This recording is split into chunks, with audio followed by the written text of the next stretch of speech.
también al Facebook, que también nos sirve. Así que en esta parte del programa tenemos varias conferencias o varios videos de conferencias que dan el doctor, por ejemplo, Carlos Martínez. Carlos Martínez es abogado, profesor de allá del CUNOC, y obviamente también ha hecho varias publicaciones, y él de distintas etapas del proceso también las explica. Entonces también ese material pues obviamente les va a servir bastantes para entender esta parte del proceso y ayudarnos a avanzar precisamente en los temas que tenemos o que queremos completar. Entonces esos eran los anuncios, los comerciales para esta parte.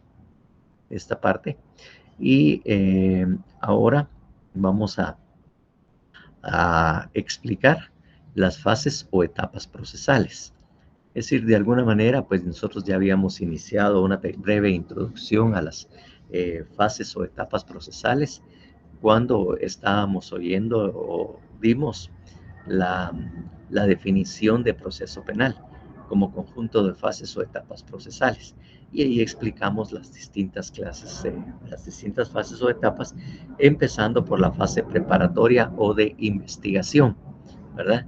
Y que después de la fase preparatoria de investigación sigue la fase o etapa intermedia, y ahí viene la de juicio y debate, y, y después de último pues estará la ejecución.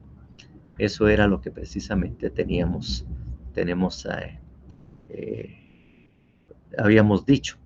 Y obviamente cuando hablamos de la fase preparatoria, habíamos también dicho que era que esta tenía tres partes, ¿no? ¿Mm? Que esa fase preparatoria tenía tres partes: una investigación preliminar, la fase preparatoria propiamente dicho, y la conclusión. Eso era lo que habíamos mencionado así brevemente, cuando tuvimos esa oportunidad de explicarlos. Bueno, ahorita vamos a empezar de lleno. En primer lugar, pues ustedes saben o ya de alguna manera ya tienen idea por lo que habíamos platicado, que el procedimiento preparatorio es la fase inicial del proceso penal, y tiene por objeto regular la investigación a cargo del fiscal, bajo el control del juez, por eso es que le llamamos al juez de primera instancia también juez contralor, también lo veamos, y también tenía el otro nombre de juez de garantías, que le decíamos al juez de primera instancia. Entonces, precisamente, eso es lo que precisamente hace o es la función del juez en esta primera fase o etapa procesal. Y obviamente, esta tiene como finalidad sustentar una acusación formal contra la persona que se considera responsable de un hecho delictivo. Es decir, para que podamos llevar a juicio y eventualmente condenar a una persona. Obviamente en esta fase preparatoria, como no tenemos así pruebas realmente, ¿verdad? Simplemente en esta etapa se sospecha de la probable comisión de un hecho delictivo y se autoriza al Ministerio Público actos de investigación y se liga o declara la falta de mérito al sindicado de la posible comisión de un delito. Entonces, esto es el objeto, esto último que había dicho es el objeto de la fase preparatoria. Y de alguna manera la primera, pues efectivamente, eso es la definición que nosotros tenemos de la fase preparatoria. Obviamente, para que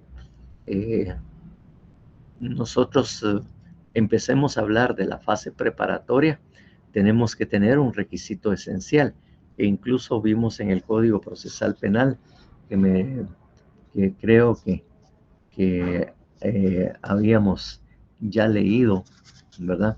Oportunamente, en el artículo 6 del Código Procesal Penal, en el cual solo después de cometido el delito, un delito, puede iniciarse un proceso penal, ¿verdad? Ese era el principio que habíamos leído en el artículo 6 del Código Procesal Penal. Y obviamente, ¿verdad? Lo primero que tenemos que tener para iniciar este proceso es precisamente que haya un hecho delictivo, que haya un delito. Incluso en la explicación que vamos a dar hoy, si quieren ustedes hacen un círculo, así como trabajamos los círculos en el tema de, eh, de lo que es el artículo 12 citado oído, que hicimos círculos o redonditos ahí, pueden hacer un círculo o pueden poner una llave después de que hayan colocado un hecho delictivo o un delito, que lo hayan puesto ahí.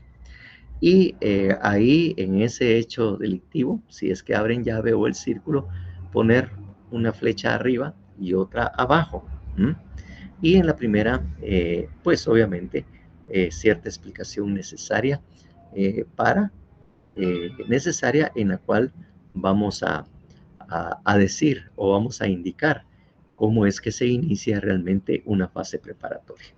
Porque la fase preparatoria, como le digo, se inicia precisamente en el momento o después de que haya habido una primera declaración. Ahí es donde empieza precisamente el proceso. O sea, la fase preparatoria se inicia y prácticamente ahí es donde se inicia el proceso penal, en ese momento. Entonces, al escribir esa llave, así,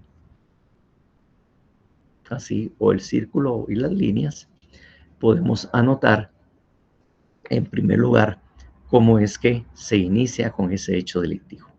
En primer lugar, en esa primera flecha o línea que ustedes hayan hecho, pongamos ahí flagrancia.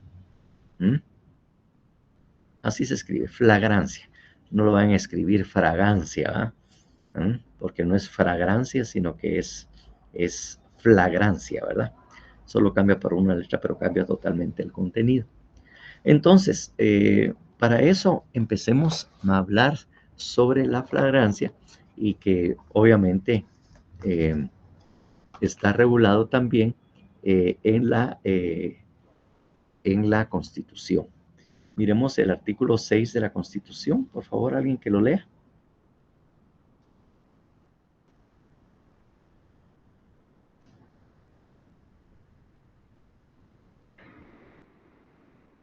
Ruth. Artículo 6. Detención legal. Ninguna persona puede ser detenida o presa, sino por causa de delito o falta, y en virtud de orden librada con apego a la ley por autoridad judicial competente. Se exceptúan los casos de flagrante delito o falta, los detenidos deberán ser puestos a disposición de la autoridad judicial competente en un plazo que no exceda de 6 horas y no podrán quedar sujetos a ninguna otra autoridad. El funcionario agente de la autoridad que infrinja lo dispuesto en este artículo será sancionado conforme a la ley y los tribunales de oficio iniciarán el proceso correspondiente. Bueno, entonces ahí tenemos una detención ilegal. La regla general es que para que una persona sea detenida, debe haber una orden de juez competente, ¿verdad? Eh, el juez competente es el que definitivamente tiene que dar una orden de detención o aprehensión. Él la tiene que dar. Pero la excepción a esa regla general es cuando hay delitos o faltas flagrantes. Entonces, ahí sí no hay necesidad de orden de juez competente para detener a una persona.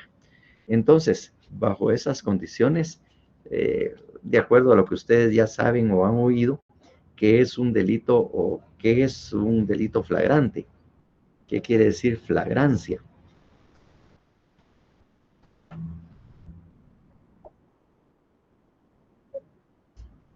Es decir, pues sí, cuando encuentran a la persona cometiendo el delito, ¿va?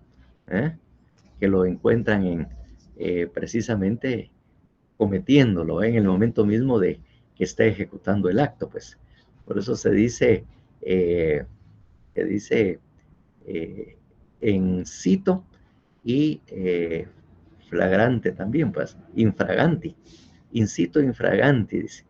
Y también algunos le agregan en caliente. ¿Mm? Es decir, en el momento mismo a que la persona está ejecutando o ejecutó el delito, es lo que se considera flagrancia. ¿Mm? Así en términos muy rígidos. Pero obviamente el Código Procesal Penal también regula lo relativo a la flagrancia y obviamente ahí hay una mayor amplitud. Es decir, prácticamente la flagrancia es en el momento mismo de la comisión del delito. ¿Eh? Es decir, la persona está ahí parada, dispara contra alguien y en ese momento lo captura. O la persona está sustrayendo bienes, así como es la moda también en los supermercados, de robar y empezar a jalar todo lo que hayan y han podido, escondiéndolo en bolsas o debajo de la ropa y lo que quiera, y salir del lugar, salir del lugar sin pagar. Ese es un delito precisamente flagrante, ¿verdad? En el mismo momento en que se ejecuta el acto. Esa es la generalidad que nosotros tenemos para definir la flagrancia. Pero van a ver que el Código Procesal Penal, la flagrancia, pues les da un poco más de amplitud en cuanto al delito flagrante. Entonces, por favor, en el Código Procesal Penal, leer el artículo 257, por favor.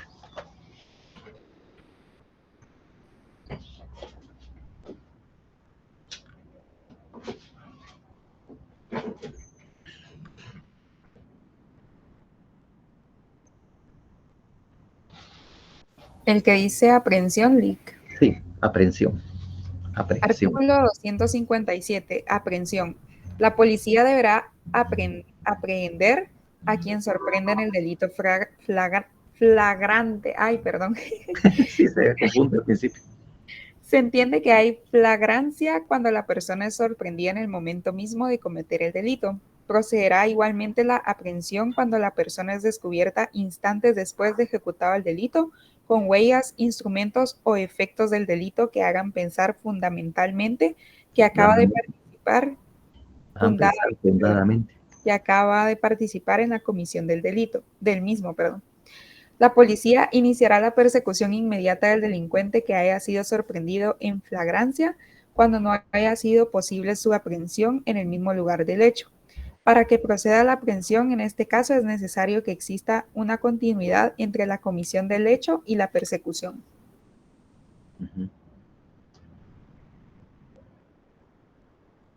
Sigamos. En el mismo caso, cualquier persona está autorizada a practicar la aprehensión y a impedir que el hecho punible produzca consecuencias ulteriores. Deberá entregar inmediatamente al aprehendido, juntamente con las cosas recogidas, al Ministerio Público, a la policía o a la autoridad judicial más próxima. El Ministerio Público podrá solicitar la aprehensión del sindicado al juez o tribunal cuando estime que concurren los requisitos de la ley y que resulta necesario su encarcelamiento, en cuyo caso le pondrá a disposición del juez que controla la investigación. El juez podrá ordenar cualquier medida sustitutiva de la privación de libertad o prescindir de ella, caso en el cual liberará al sindicado. Bueno, entonces hay algo que me olvidé explicar o definir, porque a veces se confunden con eso, ¿no? Entonces, lo que leímos en la Constitución, en el artículo 6, para que tengamos bien claro qué quiere decir una palabra ahí, ¿verdad? En el artículo 6 leímos en ese primer párrafo, en donde dice, los detenidos deberán ser puestos a disposición de la autoridad judicial competente en un plazo que no exceda de 6 horas. Entonces, cuando señalamos ese plazo de 6 horas, lo que tiene que hacer la policía es poner a disposición de la autoridad judicial. Es decir, muchas veces las personas cuando leen esto y no le dan una interpretación de lo que quiere decir, no quiere decir de que la policía lo va a presentar ante el juez. No, ese es su momento, porque el juez después lo citará, ¿verdad? Lo citará para poder interrogarlo. Y este interrogatorio, de acuerdo al 9, artículo 9 también constitucional, dice que las autoridades judiciales son las únicas competentes para interrogar a los detenidos o presos. Esta diligencia deberá practicarse dentro de un plazo que no exceda de 24 horas. Bueno, entonces, ¿qué quiere decir? Quiere decir que la policía, o cuando esas personas se detienen, la policía lo pone a disposición. Hacen una prevención policial donde dice, mire, ponemos a disposición, es decir, para que usted ordene y mande lo que usted quiera, a fulano de tal, lo identifican, quien fue detenido el día de hoy por tal y tal hecho, y habiendo sido capturado así en flagrancia, en el lugar que cometió el delito, fue detenido, por lo que ponemos a su disposición. Es decir, eso es poner a su disposición. De poner a disposición no es presentarlo físicamente, sino señalarle al juez que han practicado una captura y está ahí y lo tienen en esta comisaría a efecto de lo que él disponga, o lo que él ordene. Está a su disposición, está para lo que usted quiera. Eso es lo que tener precisamente esto. Al igual que la disponibilidad que uno tiene de los bienes, ¿verdad? Eso está a disponibilidad del juez. Él es el que ya lo tiene en sus manos, él sabrá qué hacer y lo que él ordene que hagamos con él, usted díganos. Entonces, lo que se le ordena en la Constitución es que debe ser detenido, ¿verdad? Que debe ser que debe practicarse e interrogarlo en un plazo no que exceda de 24 horas. Es decir, contados a partir de la detención.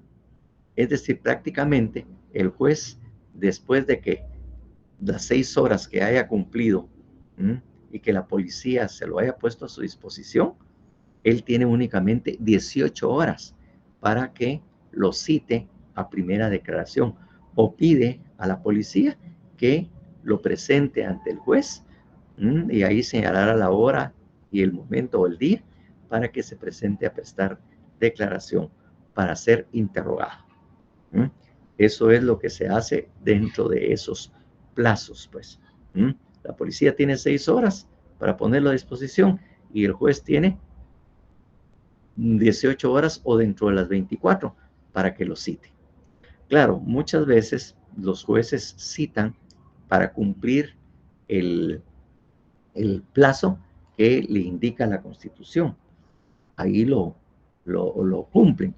Pero resulta que en ese primer momento, muchas veces por tiempos o porque aún no tienen, muchos no están preparados, lo que hace el juez o lo que hacen los jueces es a señalarle, ¿verdad?, el motivo de su detención, los hechos que se le están, más o menos le indica a la policía, está detenido, está en esta audiencia porque usted el día de ayer fue detenido en flagrancia cometiendo tal y tal delito en tal y tal y tal parte, porque el parte policial de alguna manera lo indica también y el juez solo lo repite. Una vez que le ha hecho saber el motivo de su detención, el juez muchas veces suspende la audiencia y señala ahí, ya tiene un poquito más de libertad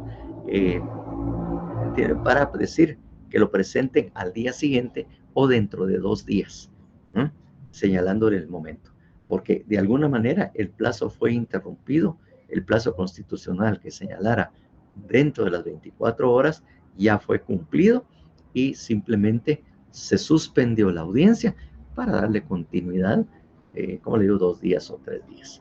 De esto hay un caso así muy, muy sonado, así entre los corrillos judiciales y de los abogados, en que hubo una persona, algunos hablan de más tiempo, pero que pasó 8 o 10 días, algunos hablan hasta de 15 días, y la audiencia para continuarla no se realizó.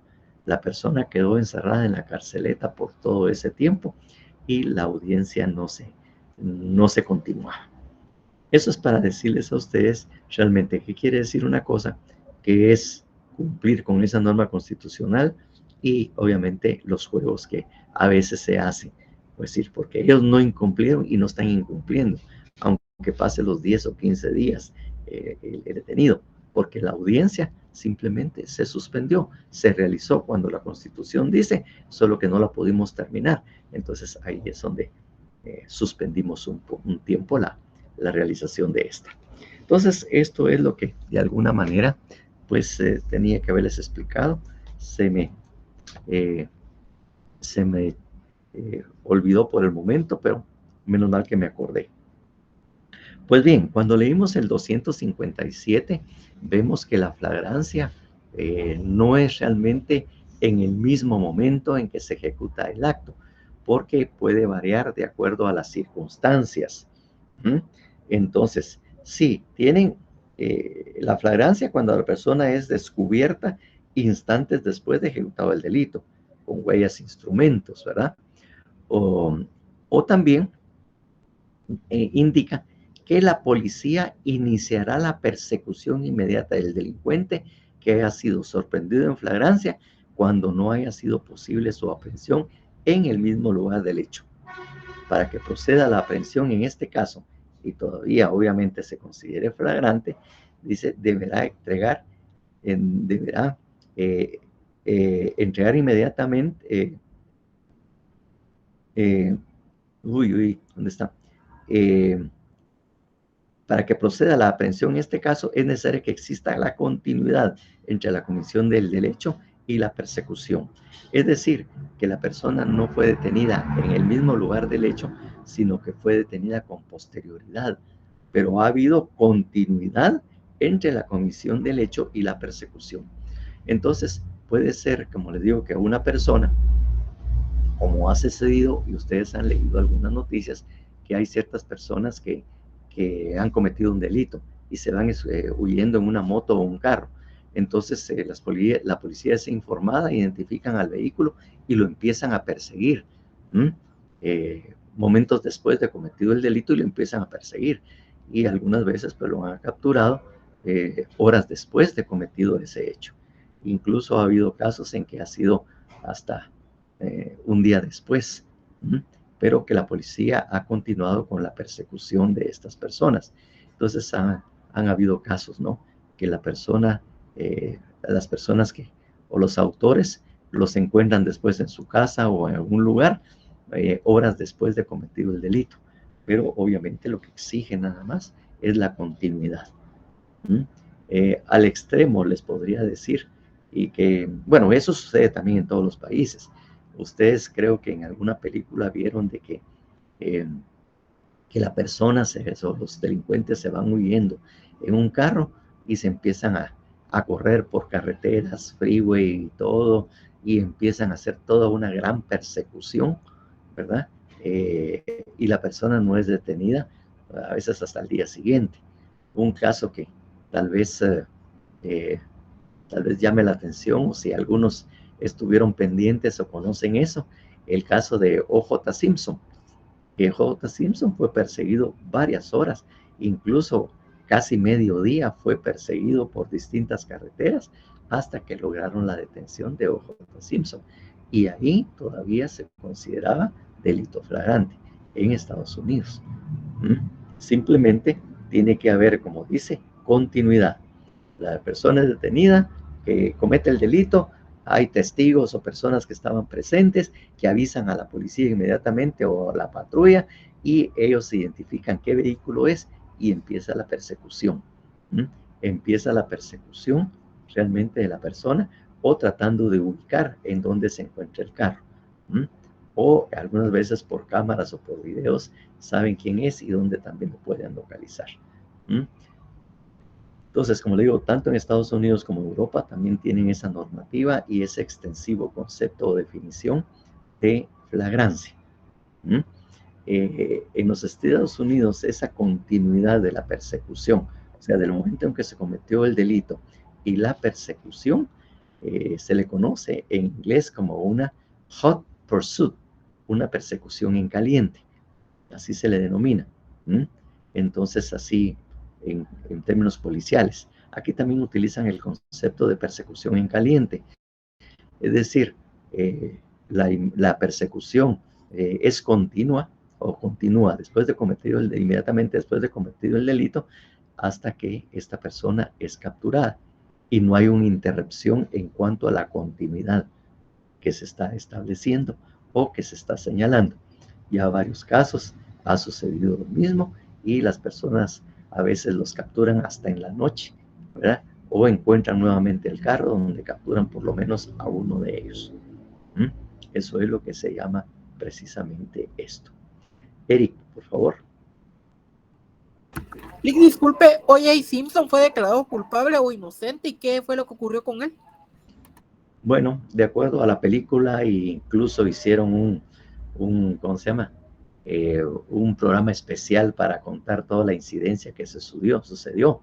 Lo que pasa es que hubo muchos errores en la investigación, hubo bastantes errores, incluso hubo acusación precisamente de alguna manera discriminación porque él era negro en algunos aspectos y muchos errores que logró detectar el abogado defensor, que en este momentito se me escapa el nombre, era un abogado defensor bastante famoso.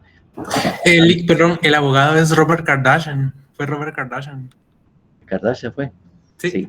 Entonces ese abogado defensor era, pero increíble, era buenísimo, ¿va? Y entonces logró botar todas las evidencias que supuestamente presentaba el Ministerio Público e incluso en algún momento los mismos investigadores por errores cometidos cayeron en el tema de discriminación por el hecho de que O.J. Simpson o J. Simpson era negro y en algún momento dentro de la evidencia se hizo notar de que estaban señalándolo precisamente bajo esas categorías o términos discriminatorios. Entonces, por eso es que los investigadores y todos los demás, o los de criminalística, que es investigación criminal, dicen que no hay crimen perfecto. Lo que hay es una mala investigación. Y a la par de eso, pues un buen abogado defensor que sabe también utilizar esos errores también. Entonces, eso fue lo que pasó. Entonces, ahí ven ustedes que precisamente esto en Estados Unidos y en Europa también tienen ese concepto, esa definición amplia de flagrancia. Pero también hay algo que es muy importante, que bajo esas circunstancias ven ustedes ese segundo párrafo. En el mismo caso, cualquier persona está autorizada a practicar la aprehensión y a impedir que el hecho punible produzca consecuencias ulteriores, ¿verdad? Ahí le dicen que es el procedimiento que debe de hacer. Entonces, no solo la policía está facultada para detener a una persona sin orden judicial en flagrancia, sino también cualquier persona. A veces los vecinos, y hace poco unos vecinos detuvieron a un delincuente en el momento mismo, un delito flagrante, y los vecinos lo fueron a agarrar y lo fueron a somatar. Lo agarraron, llegó la policía y lo entregaron, precisamente. Y otras veces lo han llevado directamente a la comisaría, todos somatados y todos apoyados, y también ahí está facultado, de acuerdo a este artículo, cualquier ciudadano. Eso es, como quien dice, un arresto ciudadano, que cualquier ciudadano también tiene esa facultad de hacerlo en delito flagrante. En Estados Unidos también existe esa facultad de que cualquier persona lo pueden hacer y ahí le llaman también citizens, ciudadanos, citizens arrest, detención ciudadana.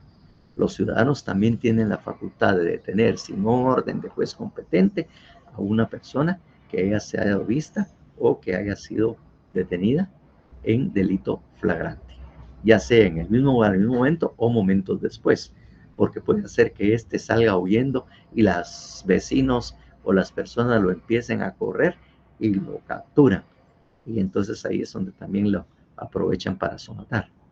Obviamente, Dentro de eso también las fuerzas de seguridad privada, los agentes de seguridad privada que normalmente están en los centros comerciales, porque ahí no hay policías, porque obviamente no tienen el tiempo ni el personal para tener policías en esos centros comerciales o almacenes, cuando alguien se va sin pagar. Cuando alguien se va a pagar y la persona sale, los policías pueden perseguirlo, capturarlo, regresarlo para que devuelva. Ustedes han visto seguramente o en algún momento vieron estos TikTok donde las personas les capturan y los obligan a sacar todos los bienes, se filman en videos y llaman a la policía. Muchas veces, algunas veces la seguridad privada o los almacenes simplemente le quitan todo y lo dejan ir, pero en otros casos llaman a la policía para que proceda la detención, porque obviamente es un delito consumado de robo, ¿verdad? O hurto. Eso es lo que se conoce también, como le digo, en este caso. Entonces, las fuerzas de seguridad, cualquier ciudadano tiene autorizado precisamente hacer estas detenciones, ¿verdad? Las detenciones ciudadanas. Obviamente, pues, no me recuerdo cómo le llaman en español, precisamente a la acción donde empiezan a robar ahí en las tiendas o almacenes. En Estados Unidos ese es un shoplifting, ¿no? Así se llama el robo en esos almacenes en inglés, shoplifting. Entonces vemos que también ahí le da ciertas facultades al ciudadano para que proceda a la detención de una persona que está cometiendo un delito flagrante, y con la condición de que cuando llegue la policía lo entreguen todos los objetos que le pudieron haber quitado, e incluso si ellos le despojaron del arma que tenía con el cual cometió el delito, también entregarla a la Policía Nacional para que proceda. Obviamente, al reaccionar los vecinos, pues ellos también son testigos de lo que sucedió y testigos de que eso fue un delito flagrante. Entonces, eso es lo que procede. Cumpliendo esos plazos, obviamente, lo presentan al juez y tiene ya así una audiencia para una primera declaración. Eso es lo distinto cuando se trata de un delito flagrante. En el otro caso, cuando no se trata de un delito flagrante, entonces lo que hay que presentar después de cometido el delito, o sea, en esa otra flechita que había dicho que se hiciera, ¿verdad? Que se hiciera, ahí ponemos un hecho ilícito y ahí un actos introductorios. Es decir, en este caso que no es flagrante, entonces tiene que haber un acto introductorio que de alguna manera ya también habíamos mencionado por alguna razón, ¿verdad? En el que cuando la persona fuera citada era por la comisión de un hecho delicto y obviamente hubiese también un acto introductorio o de repente un delito flagrante. Y dentro de los actos introductorios ya habíamos leído que tenemos la denuncia, la querella y obviamente la prevención policial. Entonces, hay un delito, alguien lo denuncia o lo pone en conocimiento de las autoridades competentes. Si presenta querella, pues ya sabemos que él va a ser parte dentro del proceso, y obviamente que la querella él tiene interés en el asunto, por lo tanto es un abogado el que elabora la querella, y la característica es que los querellantes son parte del proceso, son partícipes o partes del proceso. Está obviamente el Ministerio Público, el querellante adhesivo, el sindicado y su abogado defensor. Esas son las partes del proceso. Claro, también están los actores civiles y obviamente los abogados que representan a los agraviados, los civilmente agraviados. ¿Verdad? Entonces, esas son partes dentro del proceso. Entonces, ahí efectivamente tenemos esto. Bueno, sin olvidar lo que habíamos hablado también precisamente de la investigación que tiene que iniciar el Ministerio Público cuando tienen información o tienen un conocimiento de oficio de la comisión de un delito que es de conformidad con el 289, que lo habíamos también especificado que podría catalogarse también como un acto introductorio, que recuérdense que lo leímos en esa oportunidad. Dice, tan pronto el Ministerio Público tome conocimiento de un hecho punible, el 289 procesal, claro, punible por denuncia o por cualquier otra vía fehaciente, debe impedir que produzca consecuencias ulteriores y promover su investigación para requerir el enjuiciamiento del imputado. Entonces, ahí vemos también ese otro acto en el cual se inicia precisamente esto. Entonces, una vez que están presentadas, ya sea porque fue detenida la persona por delito flagrante o hubo una denuncia, lo que hace el Ministerio Público en ese momento es hacer una investigación preliminar. Bueno, ahí arriba habíamos puesto delito flagrante, habíamos puesto que el policía lo ponía a disposición del juez y el juez lo citaba dentro de 24 horas. Cuando hay una denuncia, pues el Ministerio Público inicia su investigación preliminar, que me había olvidado, y solicita al juez que señale día y hora para una primera declaración. Ahí es donde ya se junta la flagrancia, se junta la flagrancia con la denuncia o los actos introductorios, que van a llegar a lo mismo, a una primera declaración. Entonces, toda la investigación que se practica antes de la primera declaración se considera que es una investigación preliminar. Una investigación preliminar que tiene su objeto y tiene su razón de ser, que ya en su momento pues especificaremos para qué es o para qué se utiliza esa investigación preliminar. Obviamente, hay algo que también tenemos que indicar, ¿no? Que eso y la investigación preliminar, que después se une con la investigación propiamente dicha, tenemos que, ¿cuál es el objeto de esa investigación? Miremos el 309, el para qué esa investigación preliminar, el para qué esa investigación dentro del procedimiento preparatorio o la fase de etapa preparatoria. Miremos el 309.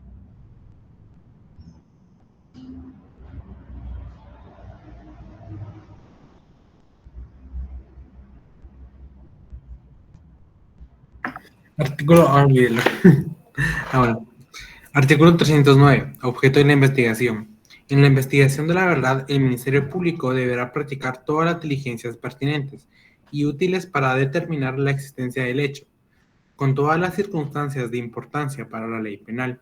Asimismo, deberá establecer quiénes son los partícipes, procurando su identificación y el conocimiento de las circunstancias personales que sirvan para valorar su responsabilidad o influyan en su punibilidad. Verificará también el daño causado por el delito, aun cuando no se haya ejercido la acción civil. El Ministerio Público actuará en esta etapa a través de sus fiscales de distrito, sección, agentes fiscales y auxiliares fiscales de cualquier categoría previstos en la ley, quienes podrán asistir sin limitación alguna a los actos jurisdiccionales relacionados con la investigación a su cargo, así como diligencias de cualquier naturaleza que tiendan a la averiguación de la verdad, estando obligados todas las autoridades o empleados públicos a facilitarles la realización de sus funciones. Bueno, ya en anticipación en aquel momento, cuando estábamos dando esa investigación preliminar, aquella explicación sencilla que dimos cuando hablábamos de las fases o etapas procesales, con anterioridad, les había dicho yo que algunos no le dan una interpretación o definen mal a los actos introductorios, porque alguien lo piensa y dice que son formas de iniciación del proceso penal, y la verdad que no. El proceso se inicia después de la primera declaración. Antes de eso, el proceso aún no se ha iniciado. Es el juez en su momento va a ordenar precisamente la iniciación del proceso con una etapa de investigación. Eso es lo que va a hacer. Porque les decía yo, y se los dije en aquel momento, el fiscal puede analizar, hacer una investigación preliminar y puede, sin mayor problema, desestimar el acto introductorio. Lo puede. Incluso pueden protestarlo y todo, pero lo puede hacer. Miremos el 310. Ahí explica la desestimación, lo que el Ministerio Público puede hacer con un acto introductorio y por qué no es una forma de iniciación del proceso.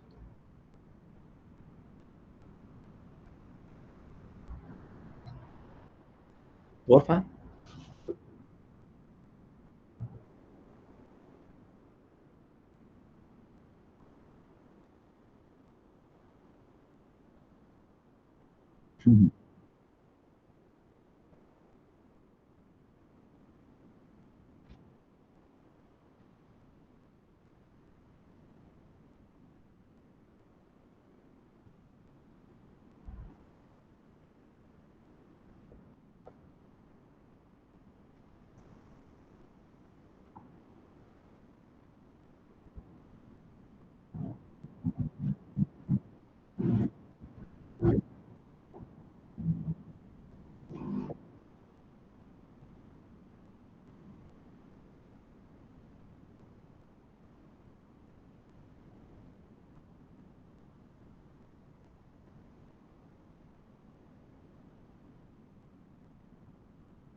Bueno, entonces ya vieron que el Ministerio Público puede desestimar esto.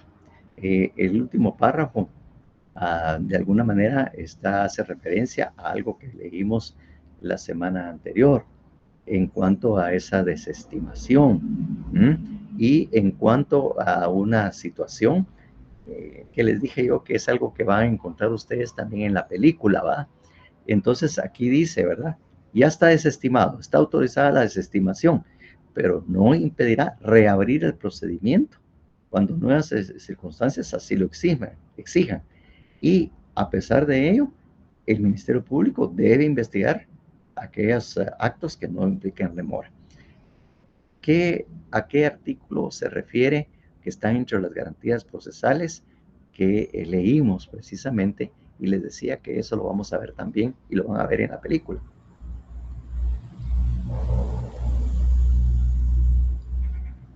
Que está en las garantías procesales.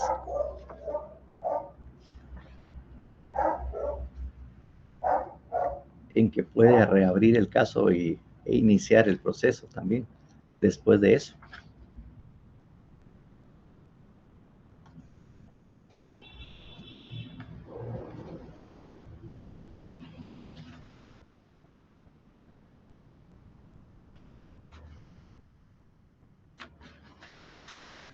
¿Qué se les olvidó? ¿No se recuerdan?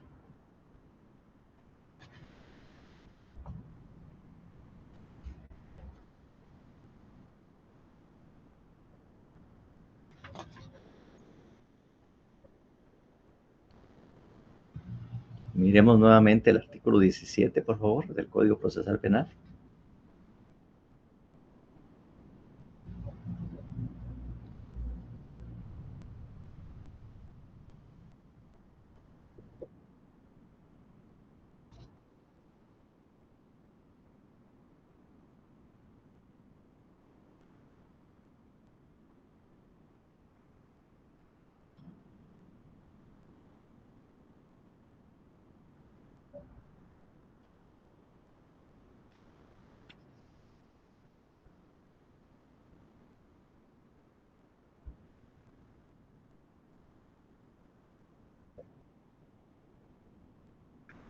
Bueno, entonces el nevis in idem dice, el hecho que haya sido desestimado,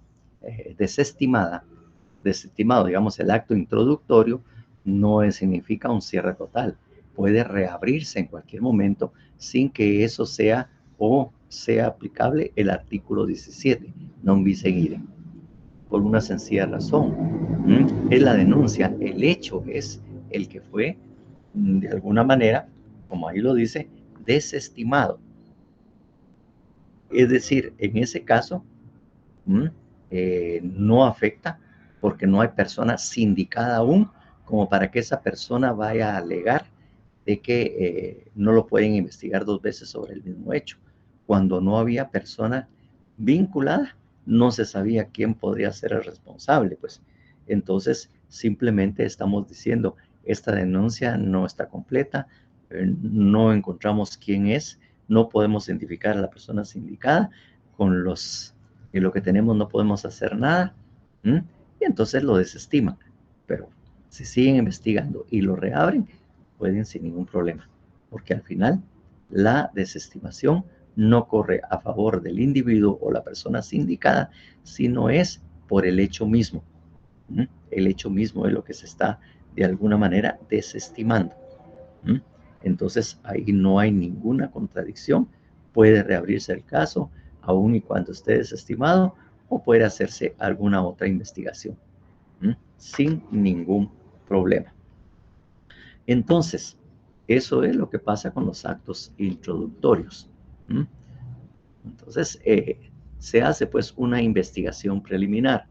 La investigación preliminar, como no tiene todavía un control judicial estricto, no tiene plazo, no tiene ningún plazo. La investigación preliminar puede tomar 1, 2, 3 años, ¿verdad? Aunque hubo una resolución de la Corte de Constitucionalidad que decía que no deberían exceder 5 años, para que no fuera permanente y eterna la investigación por un delito a una persona, pues para ponerle algún límite, porque el Código Procesal Penal no le presta ningún límite. Entonces, la investigación preliminar no tiene plazo, no tiene límite, porque aún no afecta a una persona en particular. Eso lo hacerá y lo hará después de la primera declaración, cuando el juez tenga que decir si se inicia o no proceso penal contra la persona. Antes de eso, no hay problema alguno. Entonces, bajo esas cuestiones, ¿verdad? Bajo estas cuestiones. Pero un momentito, ahorita les hablo solo una llamada. ¿Aló?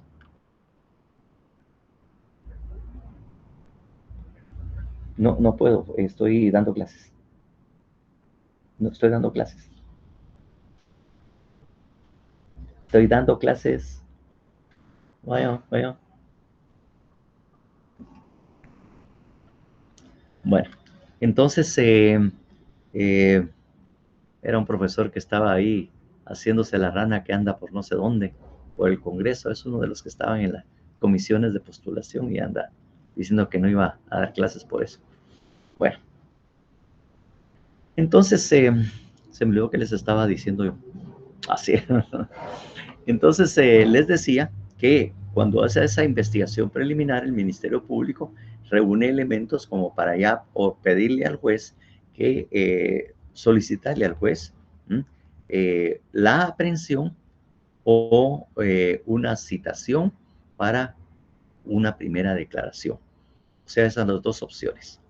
Citar a la persona para una primera declaración o pedir la orden de aprehensión para poder realizar la primera declaración de la persona. Eso es lo que es. Entonces, ese es eso. Nos tenemos que ir y ya hemos platicado un poco acerca de esto. Nos vamos al artículo 81 y obviamente, eventualmente también el 82, donde está el desarrollo de toda esa audiencia de primera declaración. Entonces, en esa investigación preliminar, ya el Ministerio Público recabó toda la información suficiente como para poder sindicar de algún delito a una persona. Ya tiene algunos indicios, algunos medios de investigación que ha logrado obtener para poder pensarse que pueda pueda ser el culpable o el responsable de ese hecho. Entonces, y después obviamente va a profundizar en esas investigaciones, pero con esas investigaciones preliminares que tiene o que se ha hecho, pues él ya puede solicitarlo. Una citación para que se presente a una primera declaración o de una vez pedir la orden de aprehensión o de detención para la persona. Bien, si el Ministerio Público ha votado, llegamos a una primera declaración por cualquiera de las dos formas, entonces vamos a empezar, aunque ya lo habíamos leído en algún momento, ¿verdad? Cuando hablamos de la libertad que tenía, el derecho a tener silencio por la persona cuando estaba ejerciendo su derecho a audiencia, la libertad que él tenía, ¿verdad? Entonces, vamos a leerlo nuevamente, por favor. Advertencias preliminares.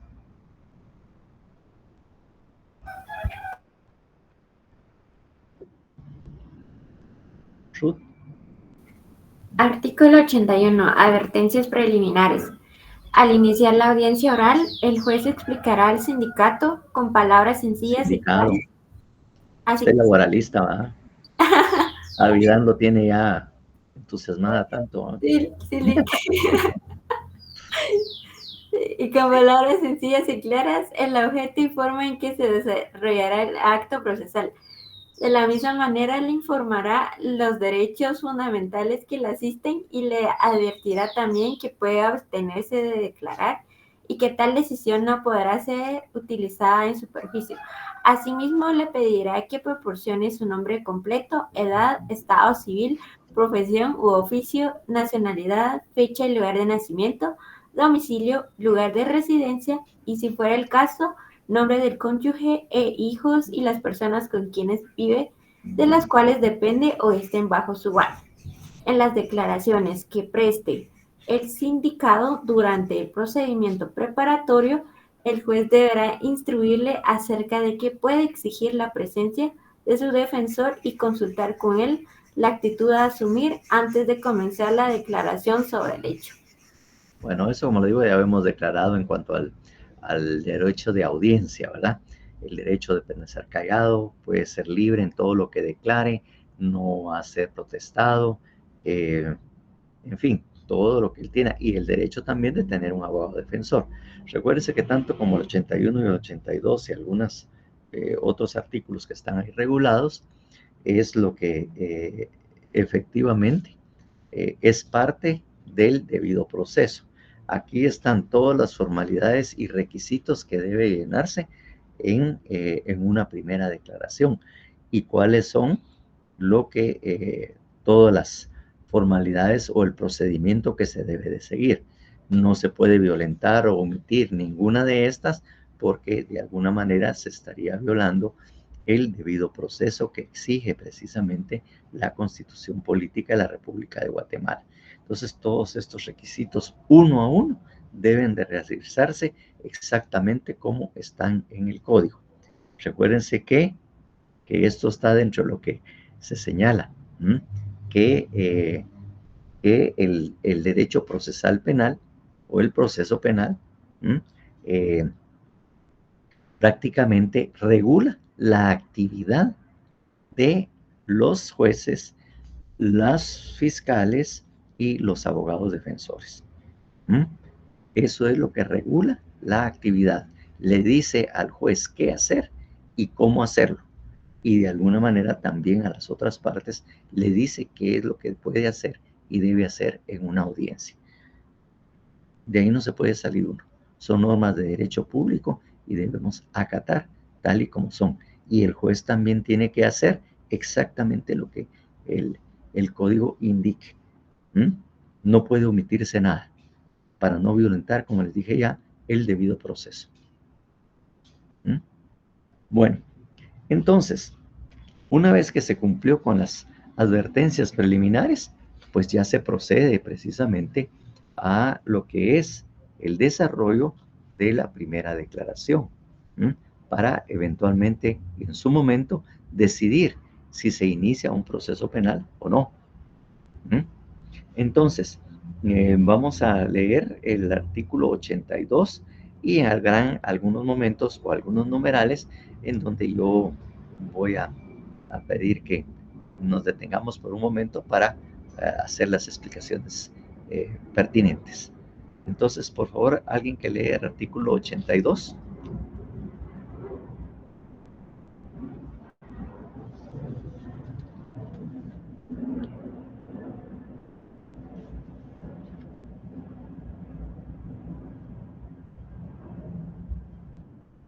Eric. Licenciado, es el artículo 82 de, ¿qué? Del Código Procesal Penal. Así es. Ok, licenciado, ahorita se lo lee.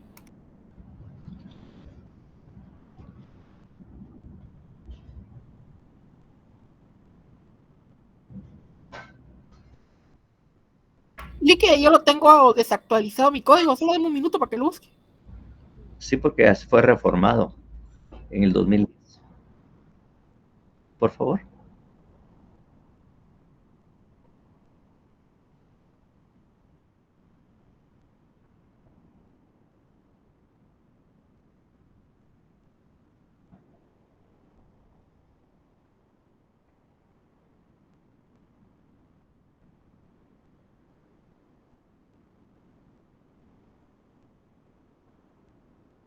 Por favor, dejémoslo ahí en el 1.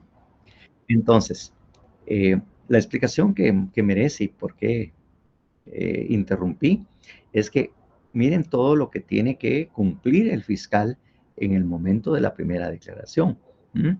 Que él es el encargado de decirle cuál es el problema, pues. ¿M? ¿Se recuerdan que a tipo de chiste nosotros hacíamos de que a veces nuestra pareja estaba enojada y no nos decía por qué, ni decía qué estaba pasando y no decía nada, pues? Y que entonces obviamente cómo se puede explicar, cómo se puede defender a alguien si no sabe por qué va, qué es lo que está pasando. En este caso, como ven ustedes, al fiscal se le exige que intime o que sindique, podría ser también el sinónimo de intime, los hechos al sindicado. Fíjense ustedes, con todas las circunstancias de tiempo, modo y lugar. Tiene que decirle, mire, es que usted tal día, a tal hora, cuando se encontraba haciendo tal y tal cosa, ¿verdad? Usted hizo esto y esto y esto en tal parte, ¿verdad? Y en ese momento, cuando estaba en tal y tal parte, en el parqueo o lo que sea, donde estaba, ¿verdad? Y usted hizo esto y esto y esto, lo otro. Y obviamente también hace una calificación jurídica provisional. Es decir, aquí estamos hablando ya prácticamente de la tipicidad, porque esa calificación jurídica, él va a decir en ese momento, y lo cual constituye un delito de homicidio, por ejemplo. Pero es una calificación jurídica provisional que el Ministerio Público hace, porque al final la tipicidad o la determinación del delito es del juez. Simplemente él va a decir, mire, y considero que con estos hechos y todo, el hecho se puede constituir un delito de homicidio, por ejemplo. Pero ya después, el juez, cuando ya escucha todas las circunstancias y todo, ya les dio la palabra a todos, puede ser que cambie y diga, no, no es un homicidio, es tal y tal cosa, un tipo penal distinto, pues, un homicidio preterintencional o cualquier otra circunstancia que él considere que sea más atinente en la calificación jurídica del hecho. Y obviamente, en su momento también, si el juez dice que es también homicidio, después el Ministerio Público o el abogado, la defensa, pueden pedir una revisión precisamente de la calificación jurídica. Pensemos que en este momento el juez dice, bueno, es un homicidio, pero el Ministerio Público encuentra otros hechos y otras circunstancias en donde dice, mire, no puede realmente calificarse ese hecho que se le dio provisionalmente o que usted calificó como homicidio. De acuerdo a las investigaciones, este delito es un homicidio calificado. Hay circunstancias agravantes como tales y tales. Y puede ser al revés, que la defensa dice, mire, la persona fue acusada y sindicada, como usted lo dijo en su resolución, de un homicidio simple. Pero, de acuerdo a los hechos y las pruebas o los medios que hemos presentado, este es un homicidio impretenintencional. Por lo tanto, quiero que solicitamos que se revise la calificación jurídica y le dé la calificación de acuerdo a los hechos que hasta ahora se han investigado como un homicidio preterintencional. El Ministerio Público, como digo, puede hacer lo mismo. Puede ser de que en ese momento es homicidio, pero después se encuentra agravantes. Entonces, eso puede modificarse. No es definitiva la calificación jurídica. Es más, yo ya les había advertido y contado cuando mirábamos en Derecho Penal 3 de que la tipicidad se puede discutir en todo el proceso. Se puede discutir posteriormente también, además en la revisión, en la fase intermedia. Y después también, cuando ya hay sentencia, puede también discutirse el tema de la tipicidad y darle una denominación distinta en sentencia. Y también en apelación. O sea, la tipicidad es importantísima, que puede discutirse en todo el proceso.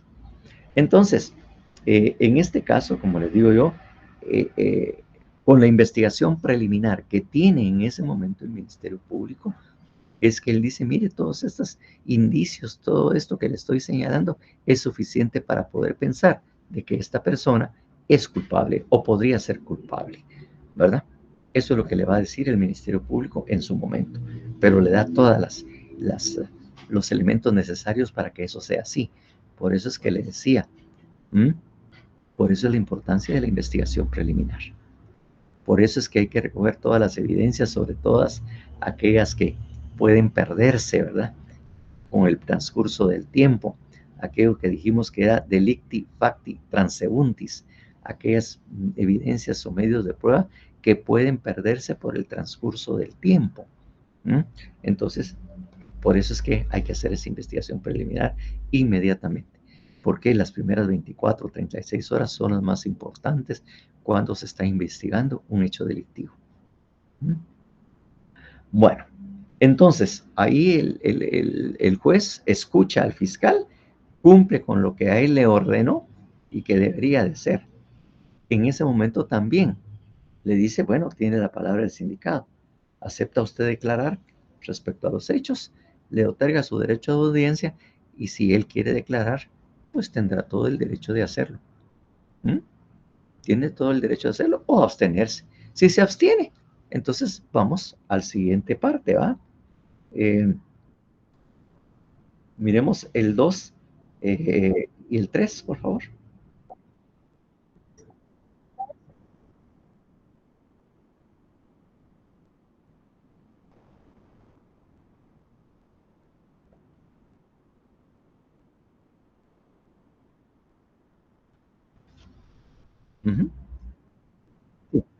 Sí.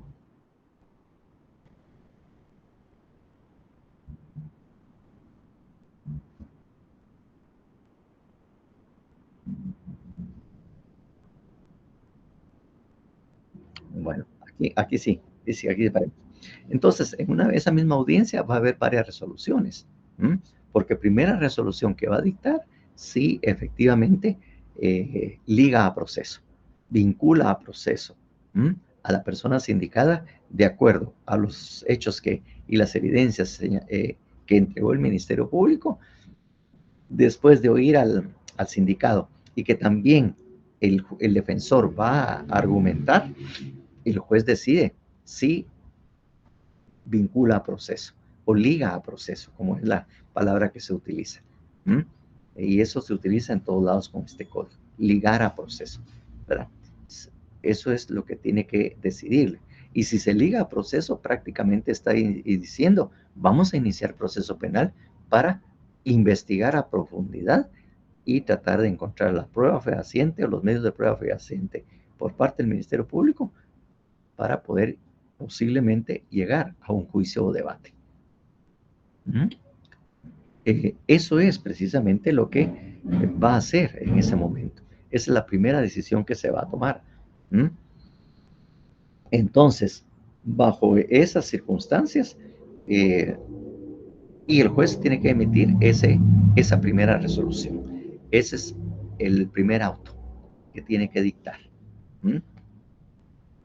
Después de agotado ese momento en el que se llega a la conclusión de que hay que ligar a proceso y que hay suficiente evidencia como para poder iniciar proceso penal, porque sí queda de alguna manera demostrado de que sí hubo un delito y que él posiblemente pueda ser responsable, entonces ya inicia. Entonces miremos el 5.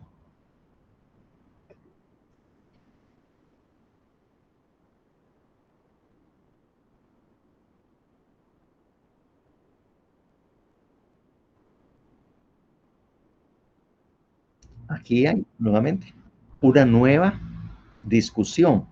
Bueno, ya estamos de acuerdo que lo vamos a ligar al proceso. ¿En qué calidad va a quedar? Posiblemente, ¿verdad? ¿Cuáles son las medidas de coerción posibles? La prisión provisional. La prisión provisional. Esa es una. La segunda, que se le otorgue una medida de seguridad. Una detención domiciliar. O sea, todas las posibilidades que están dentro de las medidas de coerción que podría aplicársela a él. Normalmente el Ministerio Público, a puro tubo y para fregar más a la persona sindicada, siempre pide prisión provisional. Prisión provisional. Eso es lo que normalmente pide el juez. Y en ese momento nosotros, si estamos actuando como abogados defensores, tenemos que ir preparados para esa audiencia. Y en esa audiencia, dado a la posibilidad de que la persona puede quedar ligado a proceso y se va a discutir cuál es la medida de coerción que va a hacer, uno debe ir preparado. En primer lugar, llevar la constancia de antecedentes penales y judiciales. Antecedentes penales. Debe, si puede, y si la persona está trabajando, llevar constancias laborales, donde de alguna manera el patrono diga, pues sí, está trabajando y es un buen trabajador y cumple. También se necesita, para que demostrar que tiene un domicilio y es una persona de arraigo, que no va a salir huyendo fácilmente, pues a veces se lleva recibo de la luz, del agua, donde se demuestre. Algunos llevan incluso a veces los contratos de arrendamiento para demostrar que él alquila una casa y ahí es donde vive con su familia. Él la lleva, pues, precisamente para demostrar que él no va a salir huyendo precisamente y que pueden darle, nosotros como abogados defensores, una detención domiciliar, ¿verdad? En todo caso. Entonces, eso es lo que precisamente uno hace para prepararse para este tipo de audiencias. En caso de que llegue al extremo, que vaya que discutirse si lo dejan en prisión preventiva, detención domiciliar o una libertad con ciertas abstenciones, ¿verdad? Entonces, eso es lo que tiene que hacer. Entonces, el juez también ahí resuelve también inmediatamente. Ahí tiene que dictar otro auto, precisamente, ¿verdad? En cuanto a la medida de coerción. Auto de aplicación de medida de coerción. Y bueno, 6, por favor.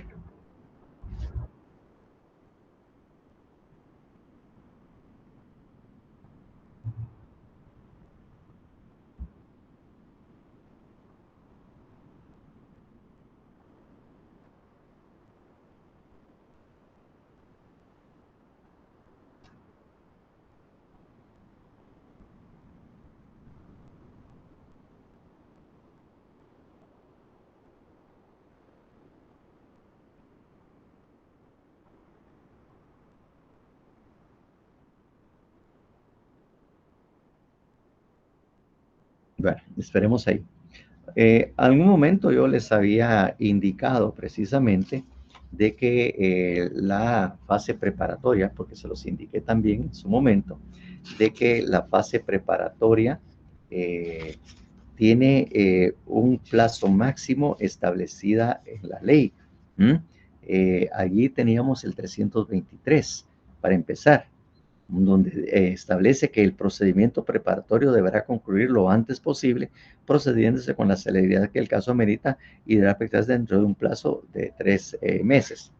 Pero el juez puede fijar los 3 meses que señala ahí, o precisamente decir 1, o ser 2 meses, dependiendo pues la cantidad de prueba que ya tenga el Ministerio Público, y si hay algún medio de prueba que no necesite mayor tiempo, pues entonces él puede decir, va, puede efectivamente señalar pues un plazo no de 3 meses, sino que tiene la opción, porque ese es plazo máximo. Lo mismo pasa también cuando el tema es que la persona tenga, se le haya dictado una medida sustitutiva. Miremos el 324 bis, penúltimo párrafo.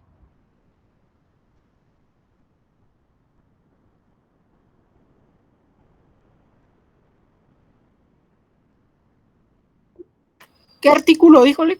324, penúltimo párrafo.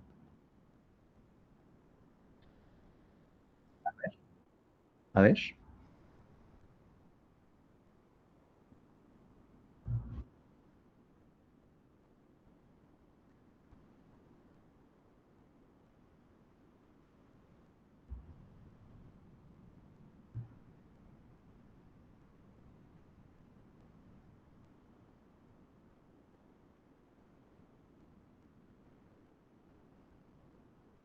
¿En cuál está leyendo, por favor? El 324 bis. Por eso digo exactamente el 324 en el penúltimo párrafo. ¿Sí ves?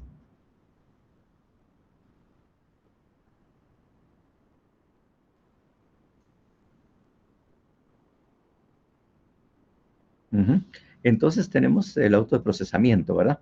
El auto de procesamiento es lo que le damos a ligar al proceso, ¿verdad? Entonces, fíjense ustedes que es lo que les decía. En tanto no haya persona vinculada, no tiene plazos, ¿verdad? En el último párrafo dice, mientras no exista vinculación procesal mediante prisión preventiva o medidas sustitutivas, la investigación no estará sujeta a estos plazos. Es decir, que la persona puede estar en investigación y que fue la Corte Constitucional, les decía yo, que le fijó un plazo máximo de 5 años, pero realmente la investigación preparatoria, que no ha habido una primera declaración o no haya decisión de juez sobre este tema, no tiene plazo. No tiene plazo, que es lo que les había dicho yo. Entonces, bajo esas circunstancias es que se va a dar precisamente el tema del acto conclusivo. El juez puede decidirlo. Ahora bien, si estamos hablando de delito flagrante, supuestamente que cuando es el delito flagrancia, que claro, posiblemente no lo mencionó y debería haberlo mencionado.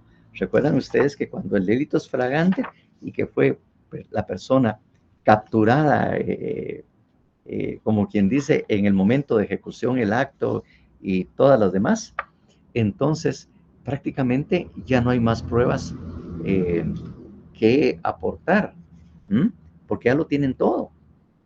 Si la persona fue capturada en el mismo lugar de los hechos, lo vieron, hay testigos que lo vieron, que a él que estaba robando, a él que fue matado, y si hay hasta videos y toda la cuestión, entonces, ¿qué más hay que investigar? Normalmente decimos, si el delito es flagrante, ya no hay más pruebas que investigar, sino simplemente tener los testigos de que él fue el que disparó, él fue el que estaba robando y él fue el que lo hizo. Por lo tanto, ya no necesita ninguna fase preparatoria. De esa cuenta es que se creó mediante reforma en el 2011 lo que se le llama procedimiento simplificado, el 465 bis, en que en este caso, cuando son flagrantes, no hay necesidad de una fase preparatoria y la podemos saltar e irnos de una vez a juicio. Por favor, alguien lee el 465 bis.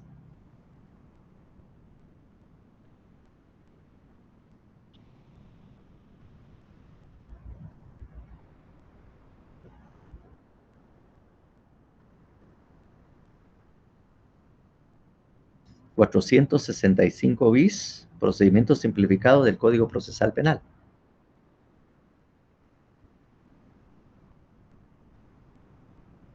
No sé, Eric.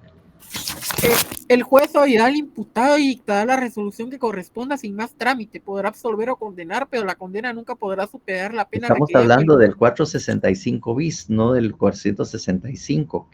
Ese es ¿cómo se llama? El que estamos leyendo. 465 bis.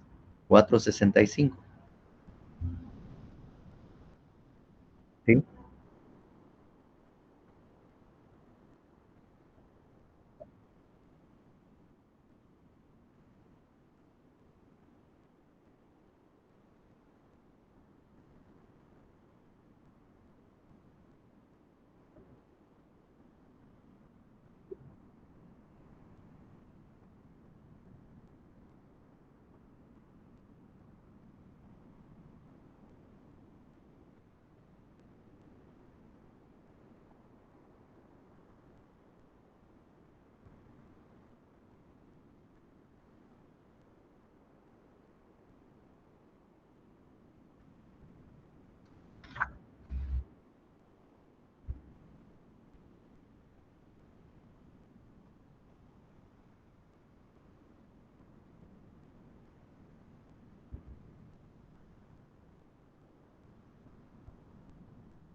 Dice,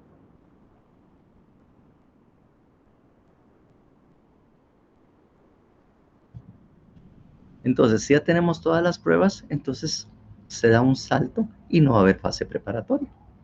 ¿Por qué? Si ya lo tenemos todo.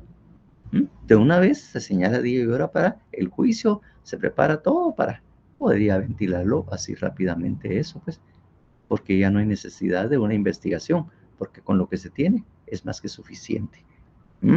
Entonces, ahí le digo, es un procedimiento especial que establece el Código Procesal Penal, sobre todo en los casos de delitos flagrantes. Eso es lo que se tiene. Pues bien, eso es lo que se hace. Entonces, prácticamente en esta audiencia ya dijo, bueno, que se inicie la primera etapa del proceso penal, que se inicie la fase preparatoria, que el Ministerio Público investigue, tiene tal plazo para hacerlo y de una vez cuando ya presente sus conclusiones en tal fecha, para ver si nos vamos a juicio. Prácticamente ya está dado todo, pues. Entonces, aquí es donde verdaderamente es la primera actividad judicial en la cual sí se decide si ha lugar o no a iniciar proceso penal. Esto es lo que da lugar a la iniciación del proceso penal, no es el acto introductorio. Como ya le digo que algunas personas dicen, el acto introductorio no es prácticamente una forma de iniciación del proceso, sino ya habíamos dicho, un medio por el cual se comunica a los órganos competentes de la comisión de un hecho delictivo. Porque ya le digo que se puede desestimar, puede hacer y todo. En cambio, en esta primera declaración, iniciemos proceso. Ya demostraron que hay un delito, ya hay evidencias suficientes para pensar que él podría ser, y entonces hay que profundizar la investigación. Ministerio Público, hágalo, les fijo 3 meses de plazo, y ya después de esos 3 meses vamos a venir a una audiencia para que usted nos presente sus conclusiones. Bueno, eso es, como ya son las 17 y me pasé bastante más de la cuenta. Disculpas por terminar, pero uno se emociona mucho y a veces no puede interrumpir. Entonces, muchísimas gracias. Pasen buena tarde y continuaremos el día martes de la próxima semana. Pasen buena tarde. Bueno, Gracias, licenciado. Tenga buena bueno, tarde. nos vemos. Gracias, feliz tarde. Oh. Feliz Feliz tarde. tarde. Chao, chao, bambinos y bambinas. Feliz tarde, Liz. Pasen buena tarde. Ragazos y Cuídense. ragazas. El ragazzo y la ragazza. Feliz tarde, Lick. Feliz También tarde. está la otra palabra, es pichoto y la pichota, que es el equivalente a pato.